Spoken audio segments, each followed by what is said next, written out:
Martes 5 de abril, martes quinto de Cuaresma. Evangelio según San Juan. En aquel tiempo, Jesús dijo a los judíos: Yo me voy, y ustedes me buscarán, pero morirán en su pecado. A donde yo voy, ustedes no pueden venir. Dijeron entonces los judíos: ¿Estará pensando en suicidarse? Y por eso nos dice: a donde yo voy, ustedes no pueden venir. Pero Jesús añadió: ustedes son de aquí abajo, yo soy de allá arriba. Ustedes son de este mundo, yo no soy de este mundo. Se lo acabo de decir, morirán en sus pecados, porque si no creen que yo soy, morirán en sus pecados. Los judíos le preguntaron: entonces, ¿quién eres tú? Jesús les respondió: precisamente eso que les estoy diciendo. Mucho es lo que tengo que decir de ustedes y mucho que condenar. El que me ha enviado es veraz, y lo que yo le he oído decir a él es lo que digo al mundo. Ellos no comprendieron que hablaba del Padre. Jesús prosiguió: cuando haya levantado al Hijo del Hombre, entonces conocerán que yo soy y que no hago nada por mi cuenta. Lo que el Padre me enseñó, eso digo. El que me envió está conmigo y no me ha dejado solo, porque yo hago siempre lo que a él le agrada. Después de decir estas palabras, muchos creyeron en él. Palabra del Señor. Gloria a ti, Señor Jesús. Reflexión. Nos acercamos a Semana Santa. Los textos litúrgicos presentan a Jesús hablando de su partida al Padre. Jesús le dice a la multitud: yo me voy y ustedes me buscarán, pero ustedes no pueden ir a donde yo voy y morirán en su pecado. Es un anuncio de su partida, pero no se queda simplemente en eso. Lanza una condena a los que lo han rechazado y no le reconocen los signos que ha hecho en nombre de Dios. Los interlocutores de Jesús no logran comprender su enseñanza. Interpretan equivocadamente sus formulaciones preguntándose: ¿por qué dice que a donde Él va nosotros no podemos ir? ¿Pensará tal vez en suicidarse? Jesús definitivamente estaba hablando de su partida al Padre después de su resurrección, pero la incredulidad y el pecado no les permitía comprender los signos que iba dejando a su paso. Además, Jesús deja claro que el pecado es el que separa al hombre de Dios y no reconocerlo y luchar contra ello es razón para no llegar a donde va Jesús. El pecado aleja al ser humano de la presencia de Dios. Ante la incomprensión de la multitud y sus autoridades, Jesús deja en claro su procedencia y vinculación con Dios. El hecho de estar en este mundo no significa que Él sea de este mundo. Por más que Jesús les haya dado pistas a las autoridades judías para relacionarlo con Dios y puedan comprender que es enviado de Dios y que su autoridad procede de Dios, se negaban a aceptarlo. Por eso Jesús insiste una vez más y le dice: ustedes son de abajo, yo soy de arriba. Ustedes son de este mundo, yo no soy de este mundo. Dejando así fuera de toda duda su procedencia y su vínculo con Dios. Pero ni así quisieron aceptar.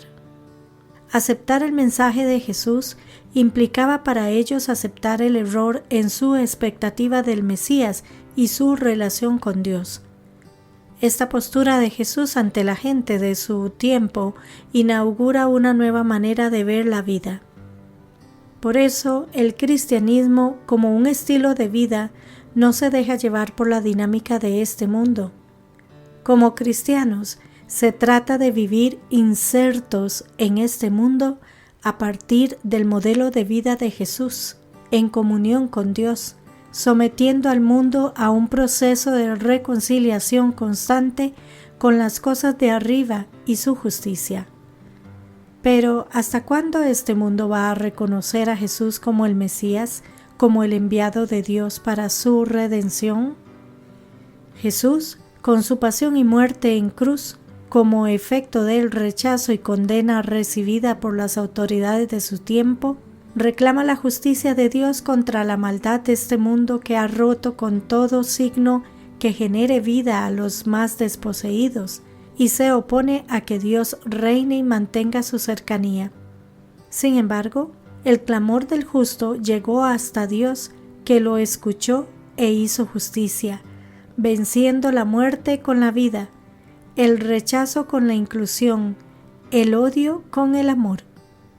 Jesús confió en Dios, por eso les dijo: el que me ha enviado está conmigo y no me deja nunca solo, porque yo hago siempre lo que le agrada a Él. Así es y así será. Pongamos nuestra confianza en Él y su justicia no nos faltará. Hermanas y hermanos, en el Evangelio de hoy Jesús continúa su controversia con los judíos, es decir, con las autoridades religiosas. Si ponemos atención al desarrollo de esta polémica en el Evangelio que hemos venido escuchando en los últimos días, nos daremos cuenta que ésta va subiendo en tono y en profundidad. El acoso y la agresividad de las autoridades religiosas va creciendo. Jesús, por su parte, se mantiene firme en su defensa. El centro de la polémica va cambiando. De las acciones y enseñanzas de Jesús se va pasando a su identidad. Y allí precisamente llegamos hoy con la pregunta que los adversarios le hacen a Jesús: ¿quién eres tú? En esta controversia, Jesús va revelando su identidad, su naturaleza y su misión, pero llama la atención que sus interlocutores son incapaces de comprender lo que Jesús les está diciendo y pareciera que están hablando en distinto lenguaje.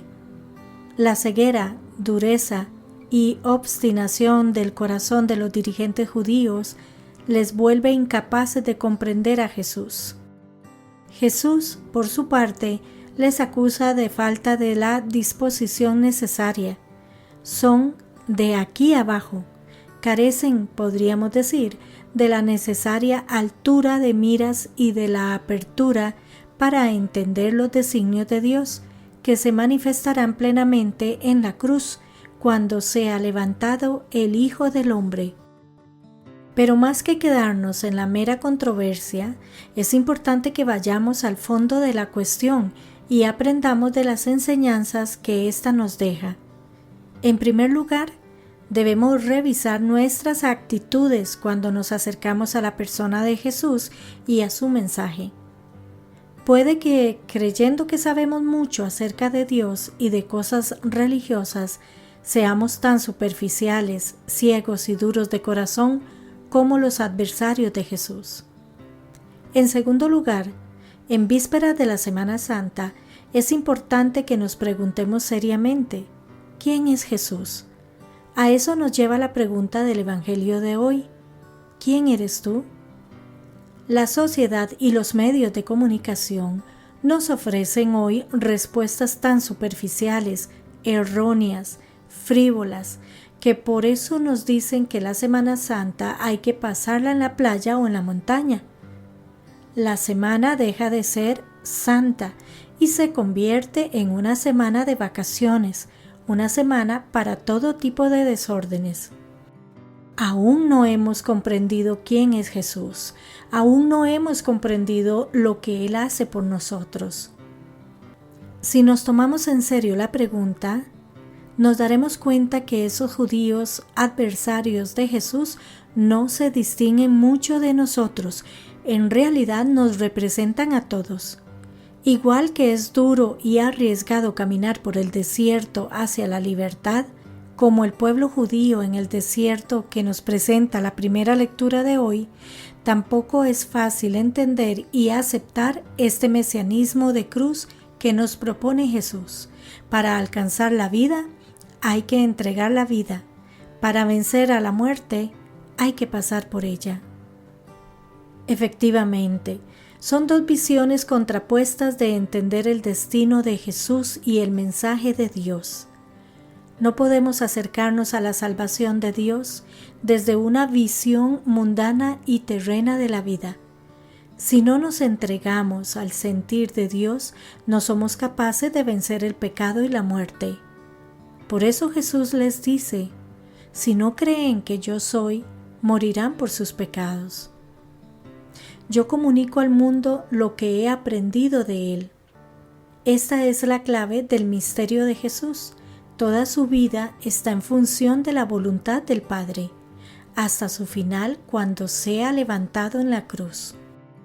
Y desde esa cruz cobra sentido la misión de Jesús y de toda nuestra existencia de cristianos. Como Jesús debemos disponernos completamente a cumplir la voluntad del Padre, asumiendo cada uno su propia cruz, así como Jesús la llevó a su cumplimiento. La cruz es signo del amor de Dios al ser humano, que al entregar a su Hijo en la cruz, es fuente de vida y liberación total de nuestros pecados. Quien se encierra en sus criterios y no mira por encima del saber mundano, no puede llegar a comprender el verdadero sentido de la vida desde Dios. Hacer la voluntad de Dios supone estar en la perspectiva de la cruz, del anonadamiento personal para llevar a cabo la misión salvadora con Cristo. Entramos en la dinámica del amor de Dios que nos amó primero y somos capaces de amar al prójimo porque es el mandamiento y modelo que Dios nos pide. Que Dios les bendiga y les proteja.